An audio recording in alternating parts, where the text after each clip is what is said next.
Okay, it's Friday afternoon about 4 o'clock here in Nova Scotia.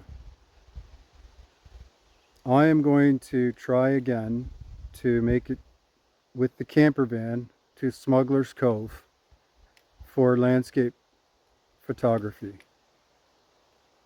Now that the van is fixed, I'm hoping to get there. Of course, there's a couple of things that aren't working. One is the fridge, and the other is the water pump.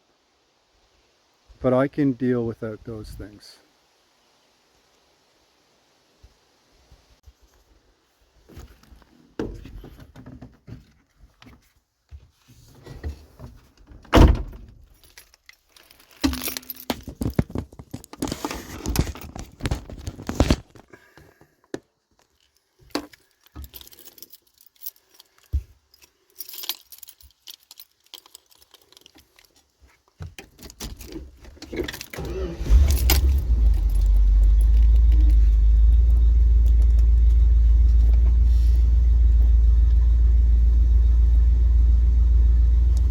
Wallet, I might need that.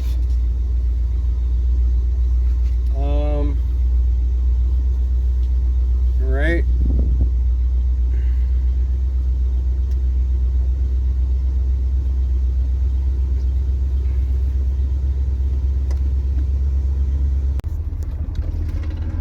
So I made it to Smugglers Cove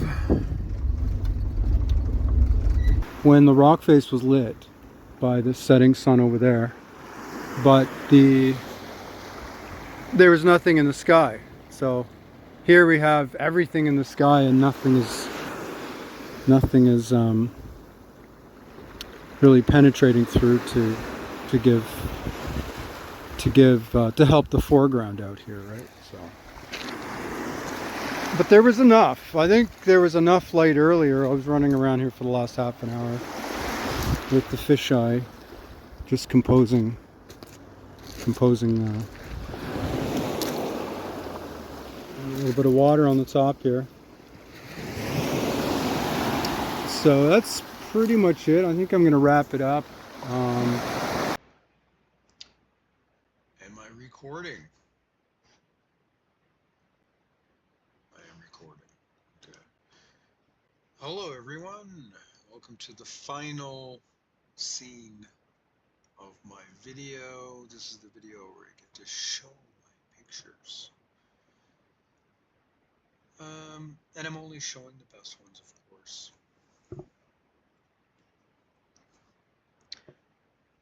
So there's about 5 of them in here that are decent.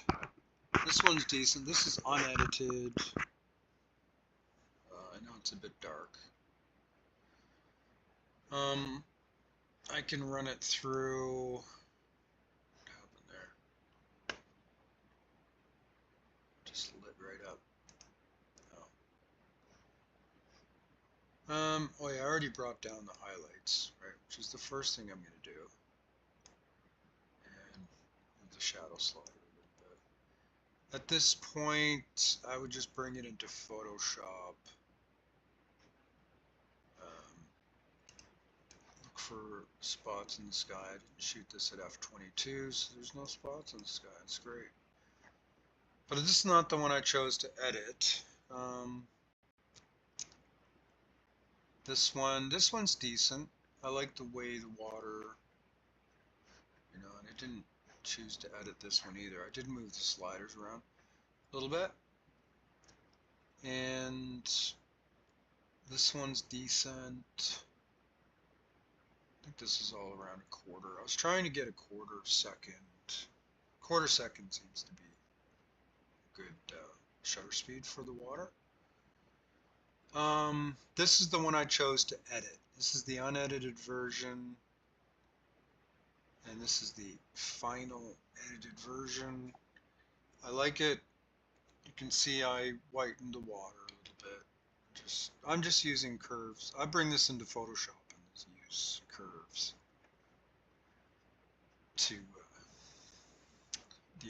to adjust. Mostly dodging and burning is all I'm doing with these. I shot this at f/22, So I really had to deal with a lot of sensor spots. My D7100 is used. It's about 10 years old. And it wasn't used much, but I don't know what's going on with that generation of camera specifically. Sensors are always a mess. I've cleaned the sensor,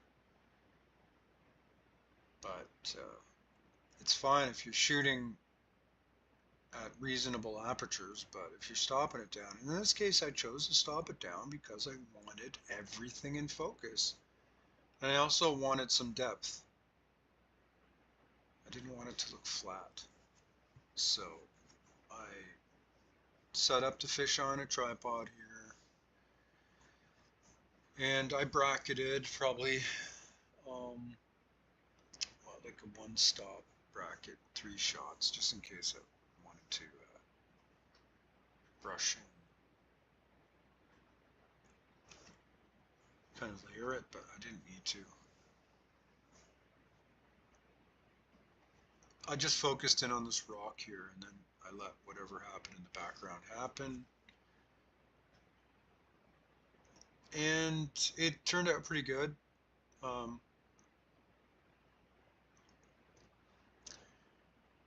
The fisheye doesn't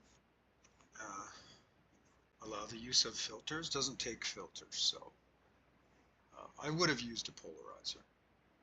Get rid of some of this glare over here. What else would I have done? I would have, well, that's it. I just would have put a polarizer on the. It would have been easier to get a 1/4 second with the polarizer, because that probably would have bought me about a half stop and a half, which could maybe shot at f14 or something, or f16, or maybe even f11. Though, like I said, I like sometimes stopping it down, because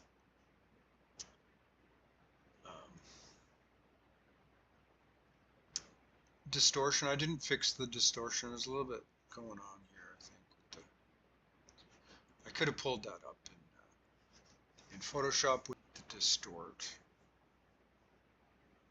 Anyways.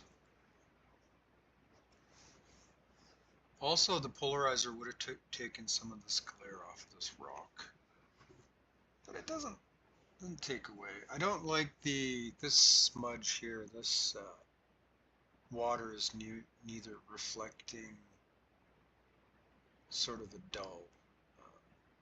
This is just what the water was doing, sort of dull. This really does nothing. This section here is like kind of a bruise. But you don't really notice it, because what your eye goes to this foreground, these nice rocks, and then you follow this nice, beautiful curve around right to the highlight of Smugglers Cove, which is this side here.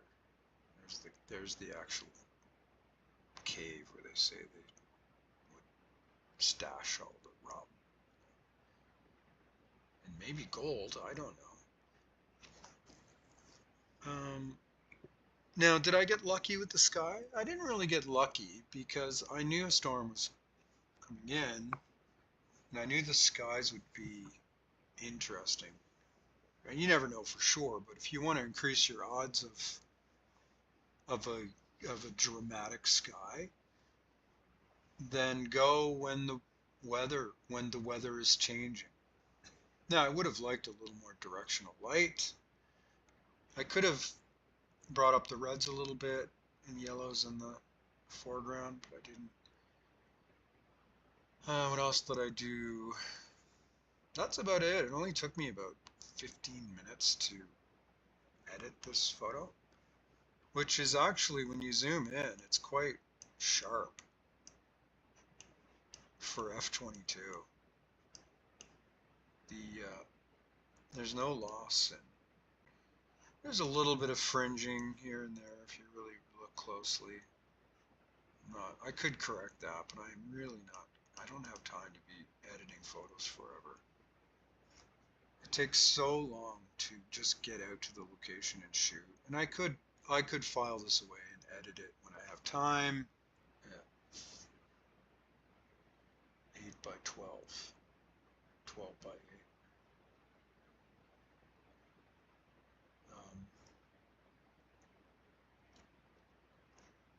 So I'll probably do make an 8 by 12 out of this. Okay, time to go home and leave this beautiful part of the world. I didn't intend to stay up here over the weekend. And yeah, so it's been a while since I've been up this way. I don't know if I've ever been up here at this beach. Maybe I have, I don't remember. But I'd like to get back into the city, maybe pick up my girlfriend. All right, here we are at Crystal Crescent Beach. I picked up Tara, and we stayed overnight here at Crystal Crescent Beach. It's one of the nicer beaches that it is actually close to Halifax, so a lot of people come here to spend the day as well. So, but right now I'm going to, there's a Tim Hortons in town. The town is Metagan. Metagan is the town.